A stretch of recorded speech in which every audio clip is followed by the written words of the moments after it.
नमस्कार, म take Narayan Bhattarai. Power न्यूजमा स्वागत छ। सुरुमा दुईवटा खुद्रा टिप्पणीबाट कार्यक्रम थालौं। एउटा हो हाम्रा प्रधानमन्त्री केपी शर्मा ओलीको नाममा पनि टिकटक खाता खुलेको छ। टिकटक छोटा मिठा भिडियो सेयर गर्ने अहिलेको निकै लोकप्रिय मोबाइल एप हो। चीनका रक्षा मन्त्री काठमाडौँबाट भ्रमण सकेर फर्के लगत्तै चिनिया एप टिकटकमा हाम्रा प्रधानमन्त्रीको खाता खुलेको समाचार आएको छ। प्रधानमन्त्रीको खाता भेरिफाइड भइसकेको छ र त्यहाँ सोमबार साँझ अहिलेसम्ममा एउटा भिडियो देखिन्छ। चीन र भारत बीच सैन्य स्तरमै तनाव भएपछि टिकटक सहित केही चिनिया एपहरू भारतमा प्रतिबन्धित छन्। अमेरिकामा पनि चिनिया एप भनेर टिकटकलाई ट्रम्प सरकारले देखिसहन्न। सामाजिक सञ्जाल ट्विटर विश्वभर राजनीतिक वृत्तमा पनि व्यापक चर्चामा छ। ट्विटर डिप्लोमेसीको चर्चा विश्वभरि हुने गर्छ। प्रधानमन्त्री ओलीको नामबाटै खाता खोलेर नेपालले टिकटक डिप्लोमेसी अघि बढाउन खोजेको पो हो कि? अर्को दोस्रो खुद्रा विषय के हो भने काठमाडौँ स्थित त्रिभुवन अन्तर्राष्ट्रिय विमानस्थलमा हाम्रा गृहमन्त्री रामबहादुर थापा बादलले चिनिया रक्षा मन्त्री वेई फेङहेलाई स्वागत र विदाई गरे। स्वागत गर्दा र विदाई गर्दाको त्यो दुवै क्षणमा क्यामेराका अगाडि चिनिया स्टाइलमा फोटो पोज दिइयो। हाम्रा गृहमन्त्रीले कुइनो जोडेर चिनिया पाहुनाको इसारामा फोटो पोज दिन आफूले त सिके, तर हाम्रो मौलिक घरेलु नमस्कारको पोज चिनिया रक्षा मन्त्रीलाई सिकाएनन्। अझ बुझ्ने गरी भनौँ, त्यहाँ चिनिया ब्रान्डको कुइनो ठोक्ने प्रपञ्च त भयो, तर हाम्रो नमस्कार ब्रान्डलाई ओझेल पारियो। हाम्रा गृहमन्त्री रामबहादुर थापाको अक्कलमा थोरै बादल लाग्यो। विश्वभर हात मिलाउनुको सट्टा नमस्कार उत्तम विकल्प भन्दै सिको चलिरहेको बेला नेपालमै नमस्कार छायामा पर्यो, कुइनो ठोकियो। धेरैलाई यो चर्चायोग्य विषय नै नलाग्ला, तर आज म यही विषयलाई चर्चाको प्रस्थान बिन्दु बनाएर कार्यक्रम आरम्भ गर्दैछु। किनकि यो कुइनो ठोक्ने घटनाक्रम विमानस्थलमा तत्क्षणको स्वतस्फूर्त आइटम जस्तो लाग्दैन। सुविचारित र पूर्व योजनामा आधारित थियो यो घटनाक्रम। यही चर्चाको धागोमा कार्यक्रम आज केन्द्रित छ र विस्तृत हुनेछ यो आजको एपिसोड। उता भारतमा एक प्रकारको रोइलो सुरु भएको छ। नेपालमा भारतीय राजदूत रहेर फर्केका रञ्जित रेले चीनका रक्षा मन्त्रीको नेपाल भ्रमण गलत समयमा भएको र नेपालले विवेक नपुर्याएको टिप्पणी गरेका छन्। अर्कोतर्फ चीनका रक्षा मन्त्री हाम्रा पाहुना भरेर हाम्रो देशमा आए, हाम्रा प्रधानमन्त्री भेटे, हाम्रा राष्ट्रपति भेटे, नेपाली सेनाको मुख्यालयमा 2 घण्टा बिताए, तर उनका यी गतिविधिहरूको समाचार सङ्कलनमा, दृश्य छायाङ्कनमा नेपालकै मिडियाहरूलाई पहुँच दिइएन। निकै कडाइपूर्वक चिनिया रक्षा मन्त्रीको भ्रमणका सूचना र गतिविधिहरूमाथि प्रेसलाई बन्देज लगाइयो। नेपाली मिडियाहरूले चीनका समाचार माध्यमहरू, उताका संस्थाहरू, समाचारका मिडियाहरू, उताका अधिकारीहरूका अभिव्यक्ति एवं प्रतिक्रियाको भरमा समाचार बनाउनु पर्ने स्थिति बन्यो। दर्शकवृन्द, समय र परिस्थिति हेक्का राख्नुहोला। देशको प्रमुख शक्ति सत्तारूढ दल नेकपा विघटनको सङ्घारमा छ। झन्डै वर्षैभरि लम्बिएको आपसी मारामारमा सत्तासीन दलको शक्ति क्षीण अवस्थामा छ। शक्तिशाली सरकार यति बेला सबैभन्दा कमजोर अवस्थामा घिस्रिएर काम चलाउको हालतमा छ। मन्त्रीमण्डलमा प्रचण्ड पक्षका मन्त्रीले प्रधानमन्त्रीबाट आफूहरू भेदभावपूर्ण व्यवहारमा परेको गुनासो सुनाउन थालेका छन्। गणतन्त्र र प्राप्त उपलब्धिलाई नै चुनौती दिने गरी व्यवस्था नै उल्टाउने भन्दै उता सडकमा प्रदर्शन, नाराबाजी र चर्का स्वरहरू बढेका छन्। आजै सोमबार काठमाडौँमा राजतन्त्रको पक्षमा प्रदर्शन भएको छ। राजा आऊ देश बचाऊ जस्ता नारा घन्किएका छन्। नेपाली काङ्ग्रेसलाई सत्तारूढ दलभित्रको झगडा बडो यो जाडोमा निकै न्यानो घाम जस्तो लागेको छ। मस्त मगन भएर झर्ला र खाउलाको प्यास जगाएर बसेको छ प्रतिपक्षी दल। कोरोनाले झन्भन्दा झन् बढी नागरिक बिरामी परेका छन्। ज्यान लिएको छ कोरोनाले। देशका सबैजसो कामकाजी अङ्गहरू, नसा, तन्तुमा कोरोनाको बहुआयामिक आक्रमण निरन्तर बढ्दो छ। देशको समग्र आयस्रोत, आम्दानी र उपार्जन तन्नम हालतमा छ। देश र नागरिक जीवन चौतर्फी ढङ्गबाट मक्किएको छ, जर्जर बनेको छ। देश अभूतपूर्व सङ्कटमा उभिएको यो बेलामा 2 छिमेकी देशबाट पाहुनाहरूको आगमन भएको छ। यस्तो बेलामा आएका हाम्रा छिमेकी पाहुना हाम्रा लागि ढाडस, राहत, ओखती र सहयोगी मन लिएर आएका हुन् वा यही हो मौका भनेर हाम्रो कमजोर हालतको फाइदा उठाउन आएका हुन्, यो समीक्षा योग्य विषय बनेको छ। नेपालमा अस्थिरता बढ्यो र सरकार हेरफेर हुन लाग्यो भने हाम्रा दुई छिमेकी मुलुक सलबलाउन थाल्छन्। के अस्थिरता र सत्ता उलटपुलटको सङ्केतका रूपमा बुझ्नुपर्ने हो त यी पछिल्ला दुईवटा भ्रमणलाई? हाम्रा छिमेकी देशहरूसँगको नेपाल सम्बन्धका जानकारहरूसँग, विदेश नीतिका जानकारहरूसँग आज उहाँहरूको बुझाइ र प्रतिक्रिया पनि केही बेरमा प्रस्तुत हुनेछ। आउनुहोस् पहिले स्वागत गरौँ चिनिया रक्षा मन्त्रीलाई कुइनो जुधाएर। काठमाडौँ विमानस्थल झरेपछि चिनिया रक्षा मन्त्रीको पहिलो शीर्ष भेट थियो हाम्रा गृहमन्त्री रामबहादुर थापा बादलसँग। विमानस्थलमा पत्रकारसँग अन्तर्क्रिया गर्ने र तस्बिर खिच्ने एउटा कक्ष छ, त्यहाँ गृहमन्त्री बादलले स्वागत गर्ने क्रममा चिनिया रक्षा मन्त्रीको इसारामा पाखुरा टक्राएर फोटो पोज दिए। हाम्रो राष्ट्रिय समाचार समितिले पठाएको तस्बिरमा चिनिया रक्षा मन्त्रीको पाखुरा ठोक्काई तुलनात्मक स्मार्ट देखिन्छ। चीनको वुहानबाट सुरु भएको थियो कोरोना। चीनबाटै आएका पाहुनाले हात मिलाउनुको विकल्पमा कुइना मिलाउनु सुरक्षित माने उनले आफ्नो शैली नेपाल पक्षका गृहमन्त्रीलाई अफर गरे। स्वाभाविक हो, पाहुनाको यो हार्दिकता स्वीकार गर्नु हाम्रा गृहमन्त्रीको कर्तव्य थियो। तर हाम्रा गृहमन्त्रीलाई त्यो कुइना ठोक्काउने भन्दा उत्तम, सुरक्षित र नेपाली मौलिक शैली पनि छ, त्यो हो नमस्कार। आउनुहोस् चिनिया महोदय, अब एक पोज नेपाली शैलीको नमस्कारद्वारा तपाईँको म स्वागत गर्छु। यसरी हो नमस्कार गर्ने भन्दै मास्कभित्रैबाट मुस्काएरै भए पनि नेपाली शैलीको नमस्कार टक्राएको भए हामी पनि के कम भन्ने एउटा रोचक, अर्थपूर्ण र टिट फर ट्याट अर्थात् जस्तालाई तस्तै प्रकारको तर हार्दिकतापूर्ण एउटा नेपालीपन त्यहाँ झल्किन सक्थ्यो। नेपाल पक्षको विवेक पुगेन। हाम्रा गृहमन्त्रीले त्यो क्षण नराम्रो गरी चुकाउनु भयो। नेपाली र चिनिया मिडियामा कुइना ठोकेको तस्बिर छापियो। कोरोना जहाँबाट आएको थियो उतैबाट कुम ठोक्ने शैली पनि नेपाल आयो र त्यही हाबी भयो। नेपाली नमस्कार आइसोलेट भयो, अर्थात् हाम्रो नमस्कार कुना पस्यो। यो त आउँदा स्वागतको क्षण भयो, ल ठिकै छ, स्वागतमा अपरझट चिनिया शैलीको पाखुरा तेर्सियो, हाम्रो पनि जानी नजानी ठोक्काइयो। तर उही चिनिया शैली विदाईमा पनि हाबी भयो। हाम्रा गृहमन्त्री बादलको विवेकमा लागेको बादल फेरि पनि हटेन। उनले चिनिया शैलीको सिको यो दोस्रो प्रयासमा अलि ढङ्ग पुर्याएर गरेको देखियो। राससको तस्बिरमा आउँदा स्वागतमा दुवैजनाले पिठ क्यामेरातर्फ फर्काएर कुइनो टक्रावको पोज दिएका थिए। भ्रमण सकेर फर्कदा विदाईमा क्यामेरा सम्मुख भएर पाखुरा ठोकियो र क्यामेराका लागि पोज दिइयो। ठाउँ थियो उही विमानस्थलको सञ्चार कक्ष। चीन उद्गम भाइरस कोरोना 1 वर्ष हुन लाग्यो। नेपालमा पनि असरदार गतिमा अस्तित्वमा छँदैछ। त्यही कोरोना उत्पन्न जोखिम छल्न हात मिलाउनुको बदला कुइनो मिलाउने नयाँ शैली पनि चीनबाटै नेपालमा सार्वजनिक प्रदर्शनमा आएको छ, त्यो पनि उच्च स्तरीय राजनीतिक भ्रमणका हाम्रा पाहुनाबाट। नट ब्याड, नराम्रो भनेको होइन, तर अपेक्षा र खसखस के मात्रै हो भने त्यही क्षणमा हाम्रो नमस्कारको एक झलक डेमो देखाउने फुर्ती र अक्कल हाम्रा गृहमन्त्रीले पुर्याइदिएको भए मजा आउँथ्यो। हाम्रो नमस्कारको चिर हरण भएको महसुस हुने थिएन। हुन त चीनकै माओको तस्बिर अङ्कित ब्यानरको फेदमा शिक्षित भएका कमरेड पर्नुभयो हाम्रा गृहमन्त्री बादल। अहिले प्रचण्ड धारको माओवादी क्याम्पबाट ओली धारको एमालेतर्फ झुकाव बढाउँदै गए पनि कमरेड बादलको माओ र चिनिया शैलीप्रतिको परख र लगाव उत्तिकै रहेछ, त्यो देख्न पाइयो। चिनिया शैलीकै राजनीति, माओ दर्शन, युद्धकला, पार्टी सङ्गठन र पार्टीको प्रणालीमा हुर्केका बादलका लागि घरेलु नमस्कार नाथे र तुच्छ लाग्यो होला। त्यसैले नमस्कार पनि ब्रान्डिङ हुन्छ होला र भन्ने लघुताभास उहाँलाई भएको हुनसक्छ। हुन त विदेशी ब्रान्डमा मान्छे जब पल्किन्छ त्यसपछि घरेलुमा मन गर्दैन भन्ने गरिन्छ, सायद हो रहेछ।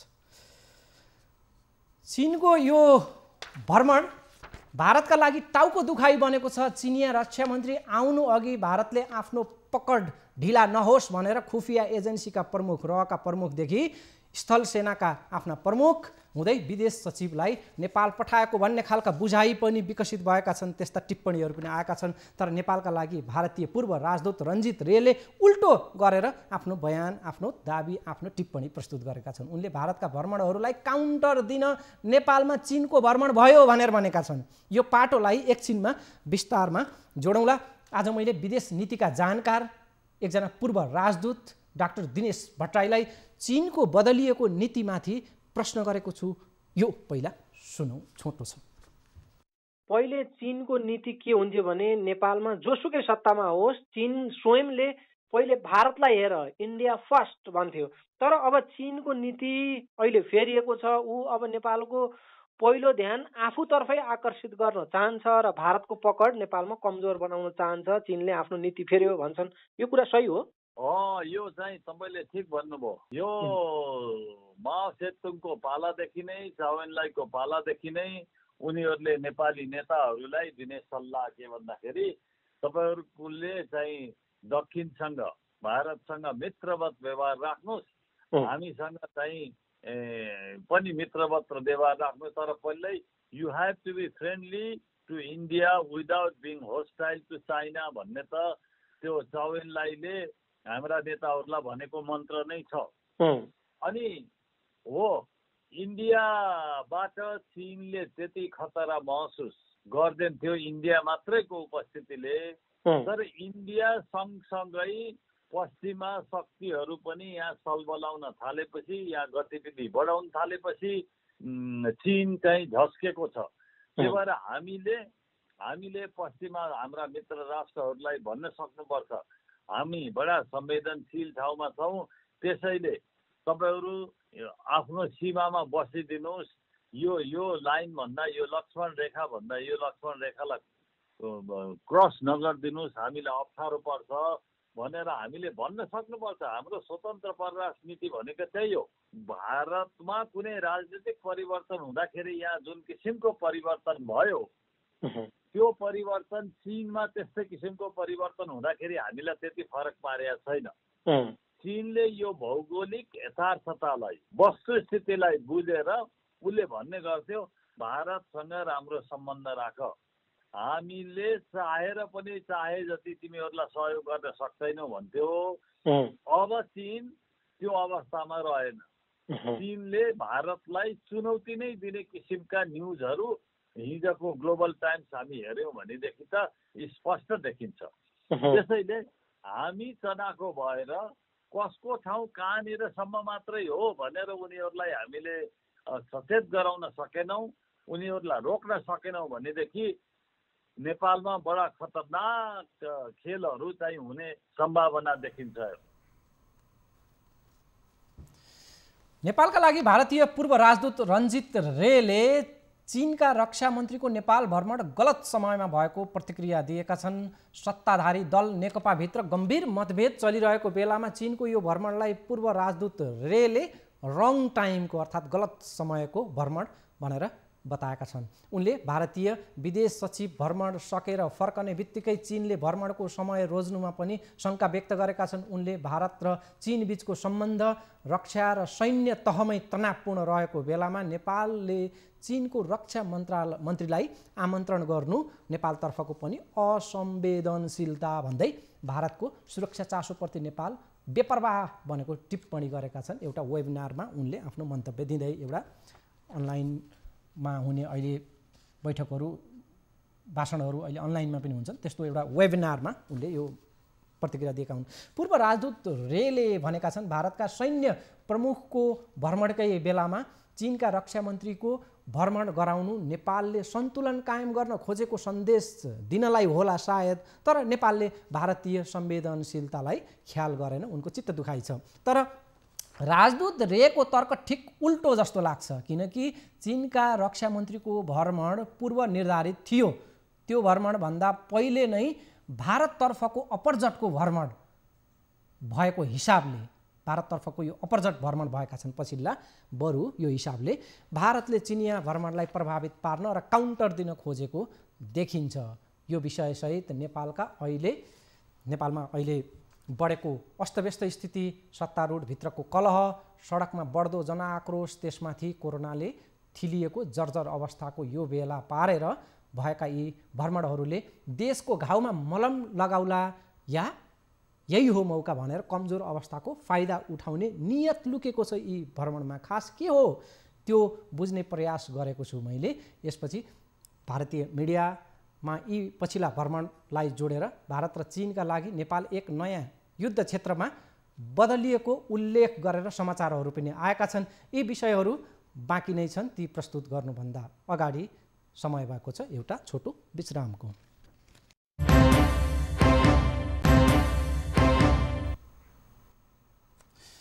ब्रेकपछि स्वागत छ दर्शकवृन्द। आज हामी नेपालमा दुई छिमेकी मुलुक भारत र चीनबाट भएका पछिल्ला भ्रमण र यी भ्रमणभित्र लुकेका अन्तर्निहित उद्देश्य, आशय र यी भ्रमणको सन्दर्भमा हामीले जान्नुपर्ने, बुझ्नुपर्ने मोटामोटी विषय आज पस्किने प्रयास गरेका छौँ। नेपालमा अहिले बढेको अस्तव्यस्त स्थिति, सत्तारूढ दलभित्रको कलह, अहिले सडकमा बढ्दो जनआक्रोश, त्यसमाथि कोरोनाले थिलिएको जर्जर अवस्थाको यो बेला पारेर यी भएका भ्रमणहरूले देशको हाम्रो अहिलेको जुन अवस्था छ त्यसमा यो घाउमा मलम लगाउनका लागि भएका हुन् या यही हो कमजोर मौका, अहिले नेपाल कमजोर अवस्थामा छ, आफ्नो स्वार्थ यति बेलै सिद्ध हुन्छ भनेर भएका हुन् यी भ्रमण।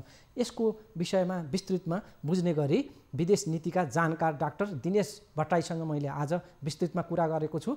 त्यो थप कुराकानी अब जोड्दैछु। यसपछि फेरि अर्का एकजना विदेश नीतिका विज्ञ, हाम्रो छिमेकी सम्बन्धका जानकारसँगको छोटो कुराकानी पनि छ। त्यसबाट पनि हामीले अझ बढी यो भ्रमणलाई बुझ्ने सन्दर्भ रहनेछ र भारतीय मिडियाहरूको कभरेजलाई पनि जोडेर केही अरू सन्दर्भहरू पनि छन्।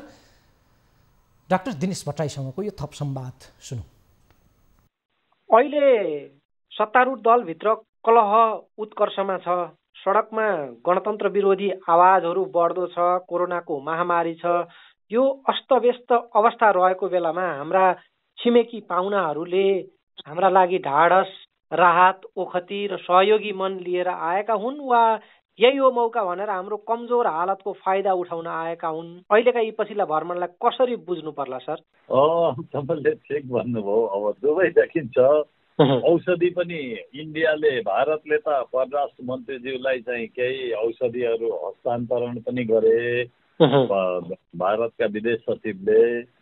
अनि चीनको रक्षा मन्त्रीजीले सैनिकलाई उपलब्ध गराउने हामी जुन रिलिफ प्याकेज हो त्यो हामी तुरुन्त पठाउँछौँ, तुरुन्त गर्छौँ भन्नुभएको छ होइन।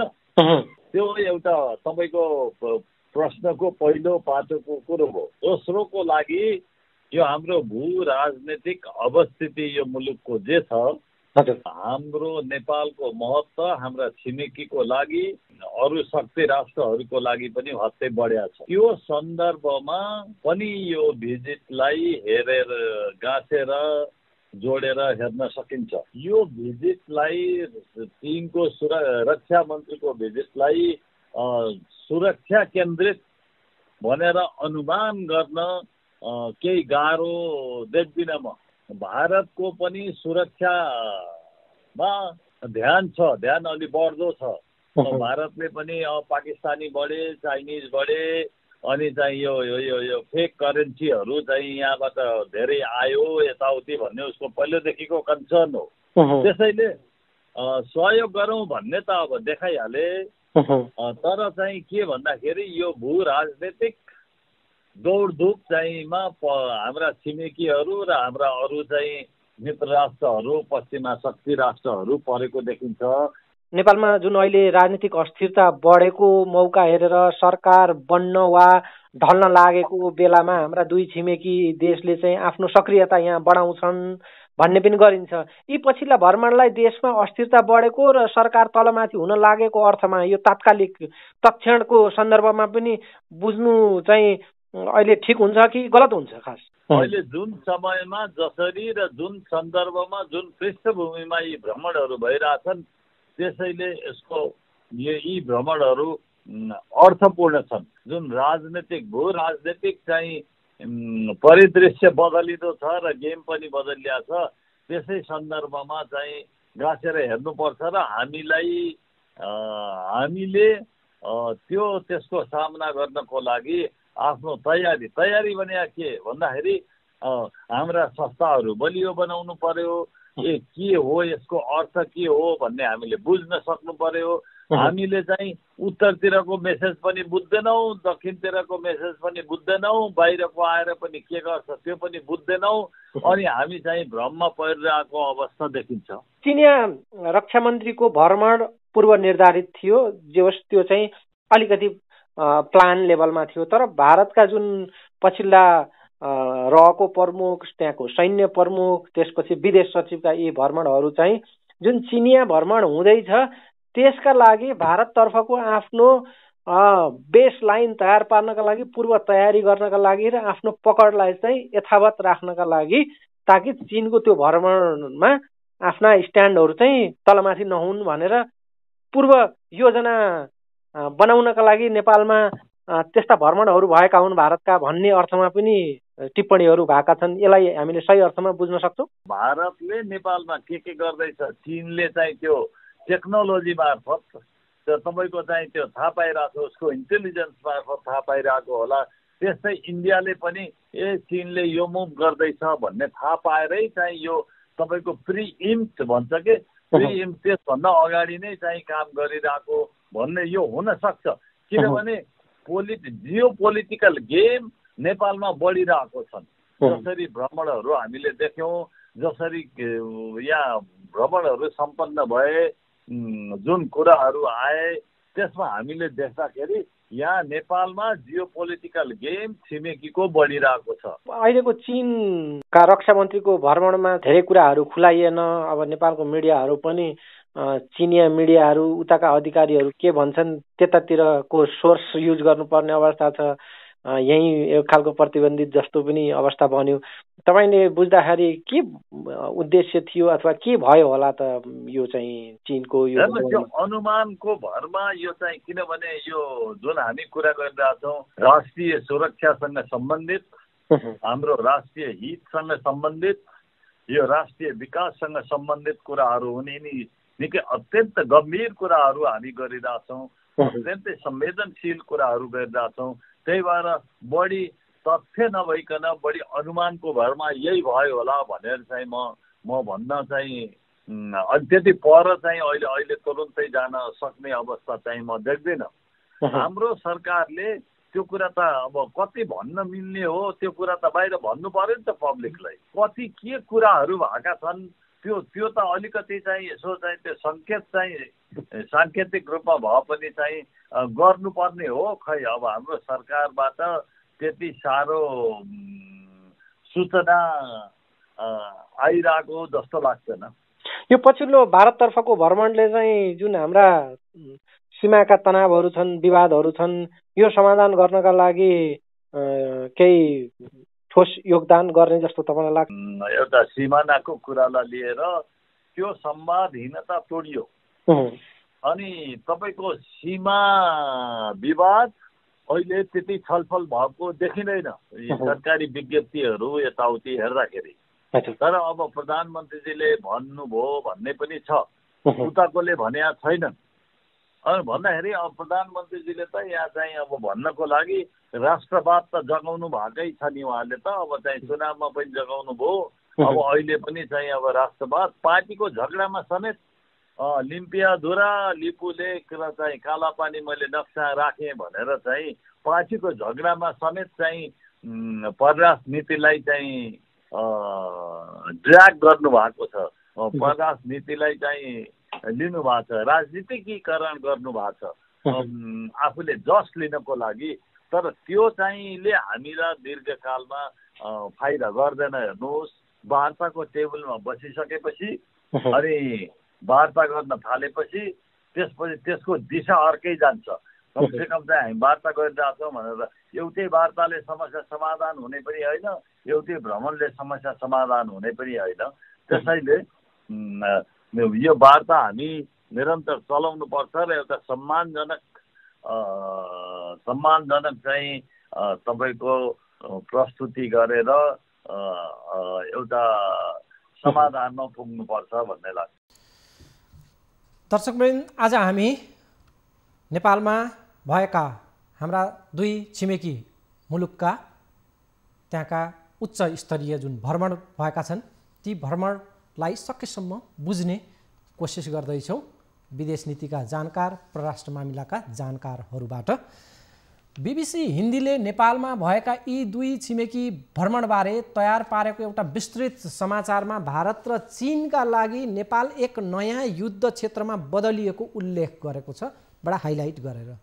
चीनका रक्षा मन्त्री र भारतका विदेश सचिवको एकै समयको भ्रमणलाई बीबीसीले नेपालमाथि दुई छिमेकीको आपसी हानथापका रूपमा अर्थ्याएको छ। विदेश नीतिका जानकारहरूले भारतीय भ्रमणलाई पछिल्लो दुई देश बीचको सीमा विवाद र नयाँ नक्सा प्रकरणसँग पनि जोडेर हेरेका छन्। पछिल्ला तनावलाई मत्थर पार्न भारतले इच्छा देखाएको उनीहरूको टिप्पणी छ। चीनका रक्षा मन्त्रीको भ्रमणलाई नेपालमाथि उसको लगातारको प्रभावलाई कायमै राख्ने कोसिस भन्दै भारतीय मिडियामा चीनका रक्षा मन्त्रीको भ्रमणले प्राथमिकताका साथ कभरेजहरू पाएको देखिन्छ। नेपालसँग सम्बन्ध सुधारकै लागि भारतले आफ्नो खुफिया एजेन्सी रका प्रमुख सामन्त कुमार गोयल र भारतीय सेना प्रमुख मनोज मुकुन्द नरवाणेलाई नेपाल पठाएको भन्दै दुई मित्र छिमेकी बीचको उच्चस्तरीय भ्रमणलाई नियमित र आपसी हितको आदान प्रदानकै निरन्तरता भनेर भारतीय मिडियाहरूमा उल्लेख गरिएको छ। नेपालको छिमेक सम्बन्धका बारेमा अध्ययन एवं चासो राख्ने अन्तर्राष्ट्रिय सम्बन्धका जानकार भास्कर कोइरालासँग मैले यही सेरोफेरोमा आज छोटो कुराकानी गरेको छु। उहाँ Nepal institute of international and strategic स्टडीका डाइरेक्टर पनि हुनुहुन्छ। भास्कर कोइरालासँगको यो कुराकानी पनि सुनौँ। नेपालमा राजनीतिक अस्थिरता बढेको बेलामा र यो सरकार हेरफेर हुन लाग्दा हाम्रा दुई छिमेकी देशले आफ्नो सक्रियता यहाँ बढाउँछन् भन्ने एक खालको न्यारेटिभ छ, त्यो बुझाइ छ।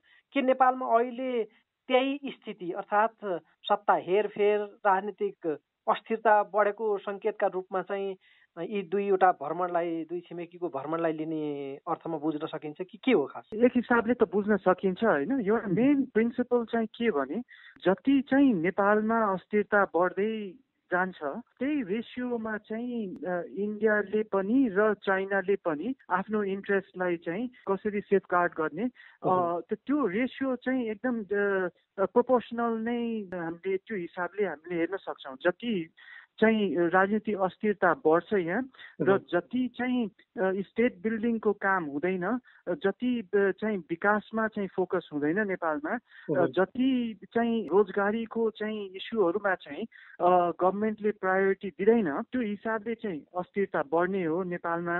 र त्यही रेसियोमा इन्डियाको सक्रियता र चाहिँ चाइनाको पनि चाहिँ सक्रियता हामीले चाहिँ एक्सपेक्ट गर्न सक्छौँ। पहिले नेपालमा जोसुकै सत्तामा होस्, जसको सुकै सरकार होस्, चीनले इन्डिया फर्स्ट भनेर भारतलाई आफ्नो पहिलो प्राथमिकतामा राख्न भनेर स्वयं चीनले नै नेपाललाई सुझाव दिन्थ्यो। तर अहिले त्यो नीति चीनले फेरेको छ र चीनले आफ्नो प्रभुत्व प्रभाव स्वयंले बढाउन थाल्यो नेपालमा भन्ने अर्थमा बुझिएको छ। यो साँचो हो?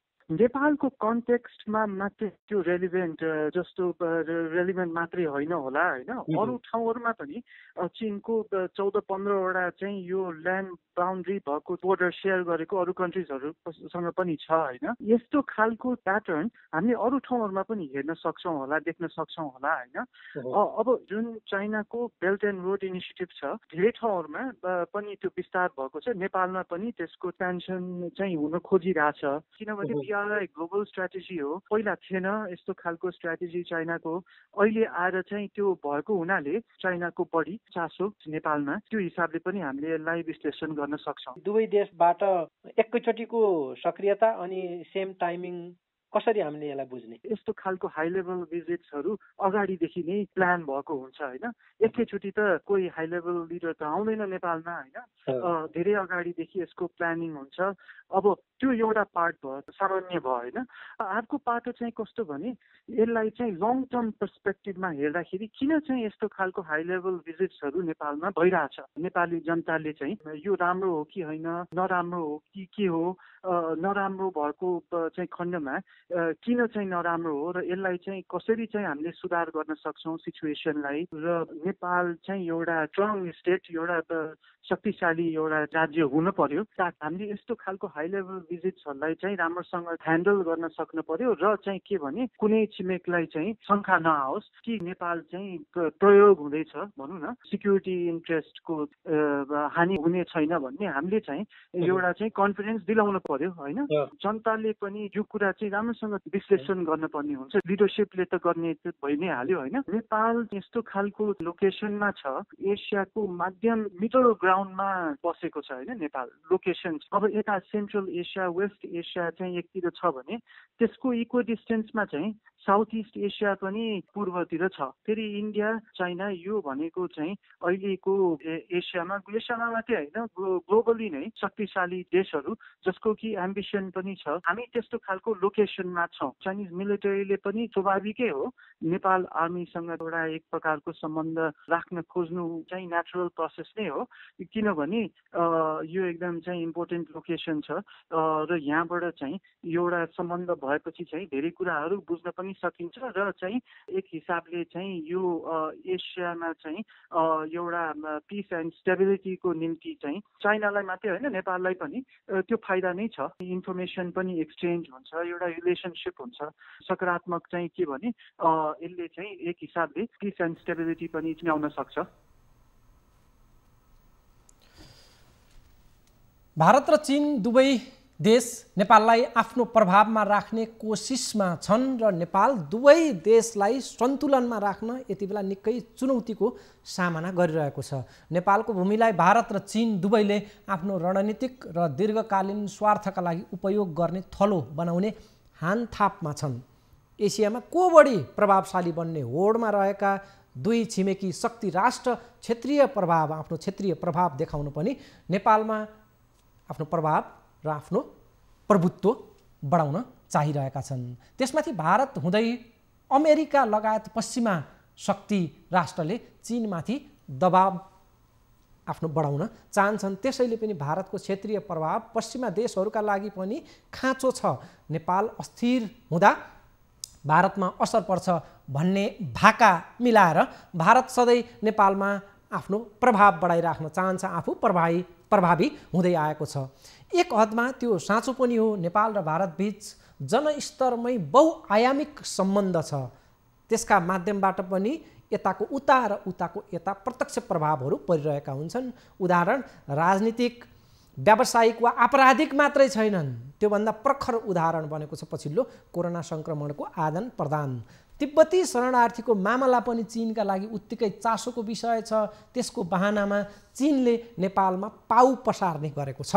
त्यसमाथि पछिल्ला वर्ष चिनिया लगानीका विकास आयोजनादेखि उसको सडक एवं रेल सञ्जाल लगायतका बहानाले नेपालतर्फको आकर्षण सहज, बाध्यात्मक वा स्वाभाविक जे पनि भन्न सकियो त्यो प्रकारको रहेको छ।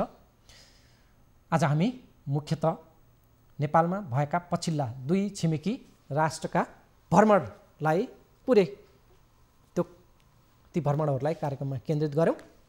आजको लागि पावर न्युजको निर्धारित समय सकिएको छ। हवस् त यो अङ्कबाट बिदा पाऊँ, अर्को अङ्कमा भेटौँला। नमस्कार।